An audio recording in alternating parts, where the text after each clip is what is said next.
Nah di teleponnya itu mamanya marah-marah dan berbicara dia udah capek banget ngeliat kedua anaknya ini bisa dekat dan dia udah muak banget. Nah di situ Elias langsung balik ke kamarnya, tapi ketika dia balik ke kamarnya ibunya mendengar ini dan dia langsung ngecek. Rupanya dia melihat kayaknya Elias sudah tidur dan akhirnya dia keluar dari kamar tersebut. Di pagi harinya, Elias menceritakan hal ini kepada Lukas. Dia bilang kalau ibunya berbicara tadi malam sambil marah-marah dan tidak mau melihat kita ini dekat. Dan pada saat itu tiba-tiba telepon mamanya ini berdering dan mamanya ini langsung naik ke atas kamarnya. Nah karena mereka berdua penasaran, mereka mencoba mendengar percakapan ini, tapi tidak kedengaran apapun. Ketika mamanya tertidur di sofa, mereka memutuskan untuk masuk ke dalam kamar mamanya untuk meletakkan sebuah walkie-talkie yang nantinya ketika mamanya berbicara di dalam kamar tersebut, mereka bisa mendengarnya.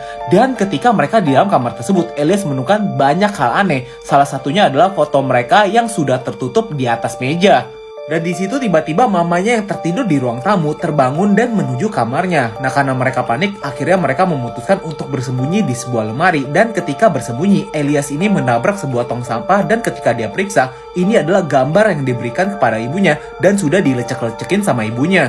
Nah di situ rupanya mamanya kembali ke kamar untuk mengganti perban yang ada di mukanya. Tapi pada saat itu Elias sedang bersembunyi di bawah kasur. Jadi dia itu tidak bisa melihat muka asli dari mamanya. Dan pada saat mamanya mau keluar, dia melihat ada gambar tadi di bawah lantai. Dan dia mengambil dan merobeknya dan kembali memasukkan ke dalam tong sampah. Elias mengambil gambar itu dan kembali ke kamar. Dia memperlihatkan kepada Lukas dan berkata kenapa ibunya menjadi aneh banget dan melakukan hal tersebut. Dan Lukas mengatakan pasti itu bukan ibunya. Itu adalah seorang imposter yang menyamar sebagai ibunya.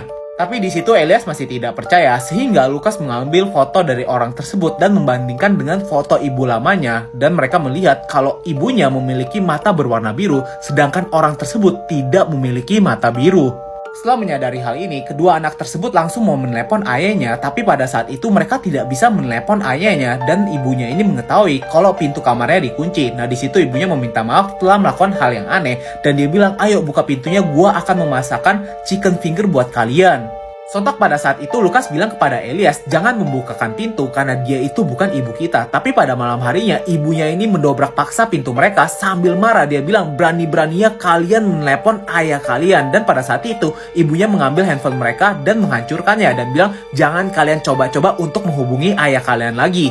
Setelah kejadian itu, mereka semakin takut dan mereka kembali ke dalam kamar ya. Tapi pada malam harinya, lagi-lagi Elias terbangun dan dia itu ingin mengecek keadaan dari ibunya. Dan pada saat itu, dia melihat ibunya sedang tertidur dan dia itu mau menarik masker yang digunakan oleh ibunya pada saat itu.